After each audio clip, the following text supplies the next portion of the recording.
हर हफ्ते real horror stories देखने के लिए सब्सक्राइब करें इंडिया के इकलौते एनिमेशंस चैनल को जिस पर सिर्फ रियल हॉरर स्टोरीज आती हैं। बेल आइकन प्रेस करना ना भूलें।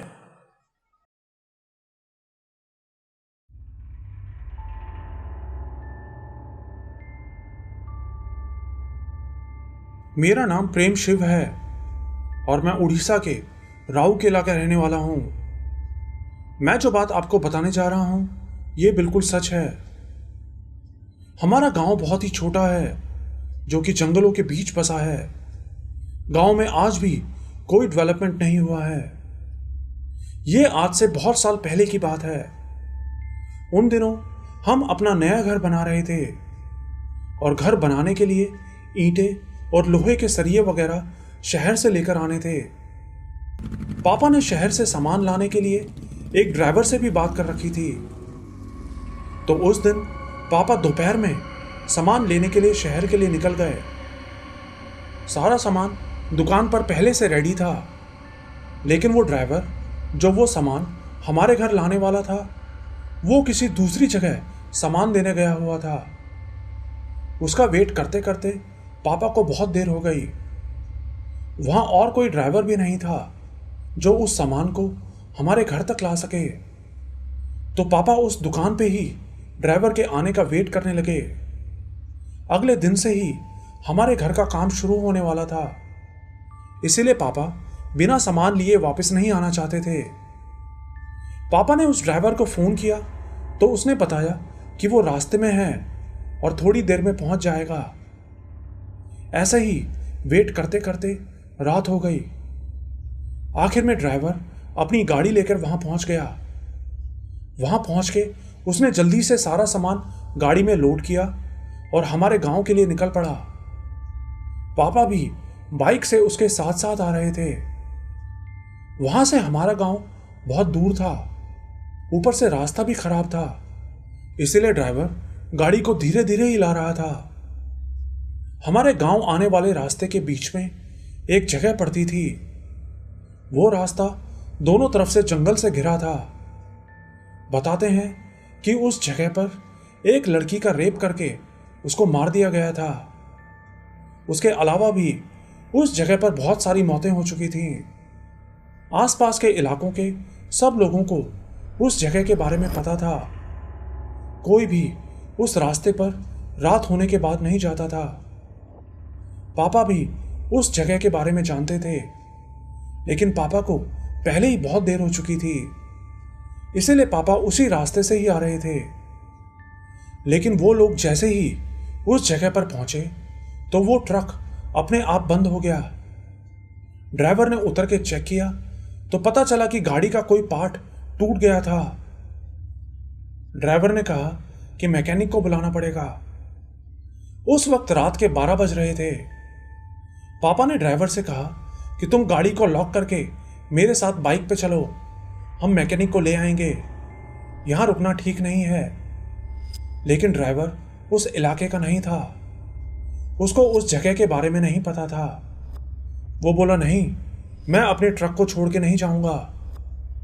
पापा ने उसको कई बार बोला, लेकिन वो नहीं माना। तो आखिर में पापा ने उससे कहा कि ठीक है, तुम यहीं रुको, मैं मैकेनिक को लेकर आता हूं। तुम गाड़ी को अंदर से लॉक कर लेना और चाहे कुछ भी हो जाए गाड़ी से बाहर नहीं आना। ड्राइवर बोला ठीक है, और फिर पापा बाइक लेके वहां से निकल गए। फिर करीब 1 घंटे बाद पापा मैकेनिक को लेकर वहां आ गए। गाड़ी के पास पहुंच के उन्होंने ड्राइवर को आवाज दी, लेकिन ड्राइवर गाड़ी से बाहर नहीं निकला। गाड़ी का गेट भी अंदर से बंद था। कई देर उसको आवाजें देने के बाद भी जब ड्राइवर बाहर नहीं निकला तो पापा ने गाड़ी की छत पर चढ़ के अंदर देखा तो देखा कि ड्राइवर अंदर बेहोश पड़ा था।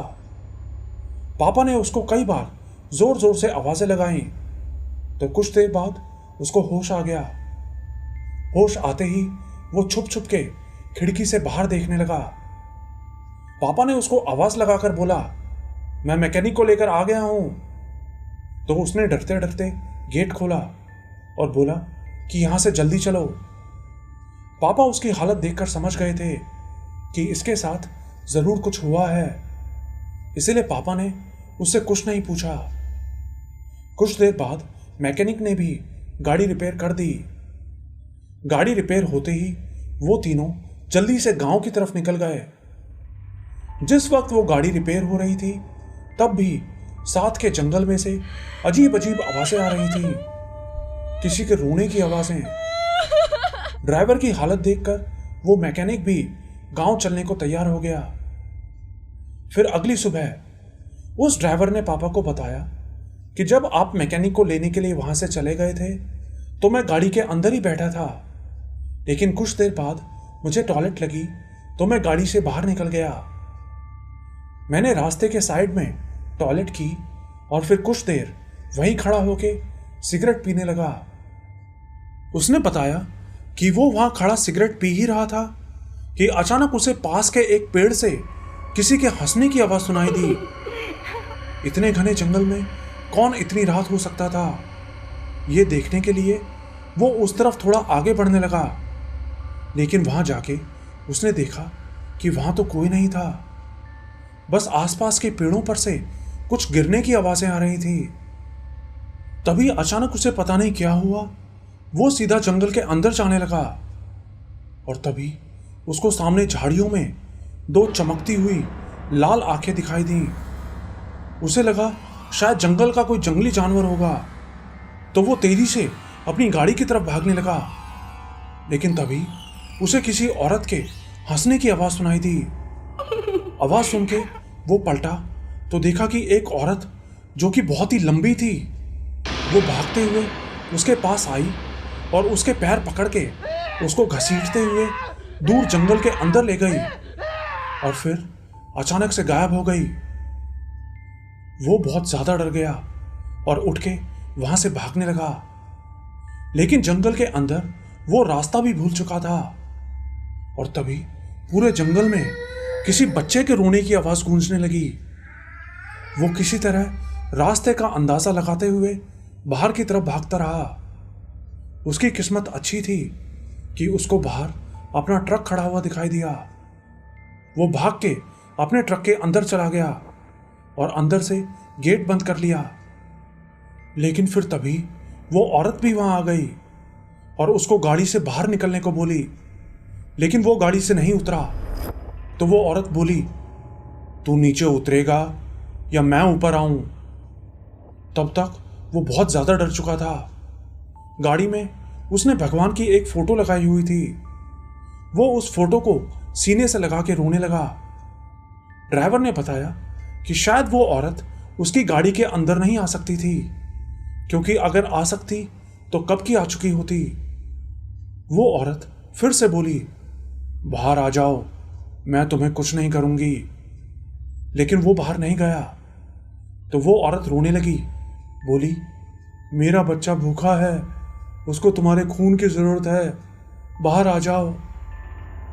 पहले तो उस औरत का चेहरा बिल्कुल नॉर्मल था, लेकिन फिर देखते ही देखते उसका चेहरा बहुत ही भयानक हो गया और फिर वो वहां पे नाचने लगी और नाचते नाचते अचानक वहां से गायब हो गई। वो ड्राइवर डर के मारे अंदर ही दुबका हुआ था। फिर कुछ देर बाद वहां एक आदमी आया। उसने अपने हाथ में एक कुल्हाड़ी पकड़ी हुई थी और वो बीड़ी पी रहा था। उस आदमी को देखकर उसने सोचा कि दरवाजा खोल दूं, लेकिन तभी उसको बहुत तेज बदबू आने लगी। तो उसने उस आदमी को ध्यान से देखा। वो बहुत ही लंबा था और वो बदबू उसी में से आ रही थी। ड्राइवर समझ गया कि ये आदमी कोई इंसान नहीं है और फिर वो आदमी एक बकरे की आवाज निकालने लगा। उसकी आवाज बहुत डरावनी थी और फिर वो उस ट्रक को जोर जोर से हिलाने लगा। उस आदमी में इतनी ताकत थी कि वो ईंट और लोहे से भरे ट्रक को भी जोर जोर से हिला पा रहा था। फिर उसकी हाइट और लंबी होने लगी। अब वो बाहर से ही ड्राइवर को देख सकता था। वो ड्राइवर से बोला, बाहर निकलो, मुझे बीड़ी पीनी है। लेकिन ड्राइवर अंदर ही छुपा रहा। वो कुल्हाड़ी वाला आदमी फिर से बोला, बाहर निकल, नहीं तो इसी कुल्हाड़ी से तेरा सिर काट दूंगा। और फिर वो आदमी उसकी गाड़ी के सामने जाके बैठ गया। उस वक्त वो गंदी बदबू भी बहुत ज्यादा बढ़ गई थी और बर्दाश्त के बाहर हो रही थी, लेकिन वो ड्राइवर मुंह पे कपड़ा बांध के वहीं बैठा रहा और वहीं बैठे बैठे बेहोश हो गया। फिर जब आंख खुली तो पापा और वो मैकेनिक वहां पहुंच चुके थे। उसकी बात सुनकर सब लोग बहुत डर गए। सब यही सोच रहे थे कि अगर वो उस वक्त गाड़ी से बाहर आ जाता तो उसके साथ क्या होता। क्या वो औरत उसको मार देती और उसका खून अपने बच्चे को पिलाती, या फिर शायद वो आदमी बीड़ी लेने के बहाने उसको जान से मार देता।